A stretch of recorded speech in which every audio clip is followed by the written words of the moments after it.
Hi, this is Jerry from IP&T 286, and in this module you are going to learn to use the internet to better communicate with your students and their parents, and specifically you're going to build a class website that you can use initially as a portfolio as you go to seek your first teaching position, and then eventually you can build it specific to each of the classes that you'll teach once you are actually teaching. Let's look at a few statistics to try to understand how social media affects our lives and how important it is to us as teachers.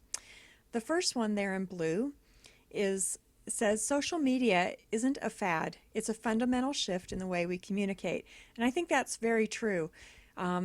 Social media has certainly grown by leaps and bounds over the last decade, but it's not something that will go away. It's here to stay. It's not just a temporary thing, and it is a fundamental shift in how we communicate. If you think yourselves in terms of how often do you text people or email them instead of just picking up the phone and calling them, or posting to them on Facebook, how many of your friendships are basically only friendships maintained through Facebook or other social media such as Twitter or Google+. Let's look at some statistics that show how prevalent social media is in our lives.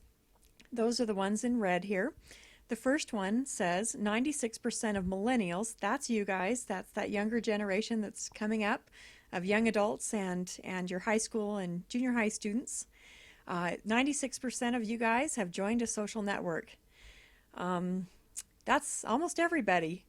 And then if you look at the second statistic there, 1 in 6 higher education students have an online class. You guys are the 1 in 6. You're taking this online class, IP&T 286, and a lot of students are turning to online courses as a way to complete their degree, work out their schedule, and just have a more effective college experience and maybe to graduate a little sooner than they would otherwise.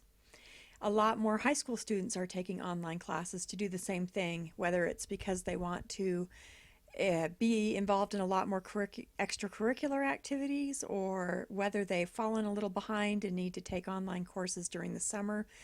Online high school is getting to be pretty popular, and it's grown a lot in Utah, and you can see that especially in the way that the funding has shifted to support online high school endeavors. The third statistic there is that 80% of companies use social media for recruitment. You should know that as you go out to seek a job, that the principal that you interview with will probably have already Googled your name and looked at your Facebook page or any other presence you might have on the internet, or they'll do it as soon as you leave. But they're looking to see, what is your presence on the internet? Are you using the internet effectively to communicate with students?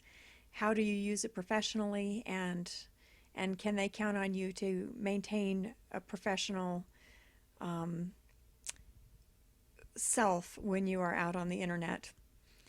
The last statistic there is that 200 million people have blogs, and that is a lot, and you'd think that is a lot of people who maybe created a blog and then never wrote on it, but the second half of that statistic shows that that's not true. More than half of the people, half of those 200 million blogs are active, being posted to daily. That includes Twitter and the daily tweets there. So social media is being used as a daily part of communicating in life. And then the last statistic is the Utah, it's the one in green, the United States Department of Education. They did a study that was revised in 2010. I believe the citation's at the bottom. You can go and look up that study.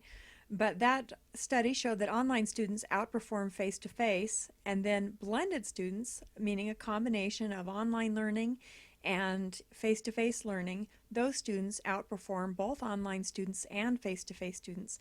So you can see that blended learning is something that can be very, very helpful in improving our teaching and improving the learning of students. As you move forward through the next page of this module, you will find the assignment page for creating your class website. There will be a link there that leads you out to Rick West's teaching website. That's a great teaching website to maybe look through, take some time to go through. He's done a great job of using social media to communicate with students.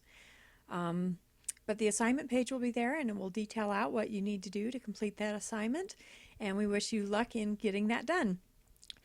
Beyond luck, we also want you to know you are welcome to email Rick or I or call us with any questions you may have. And don't forget, we also have the lab open every day at 4 o'clock so that you can come in and get the help you need to create your class website.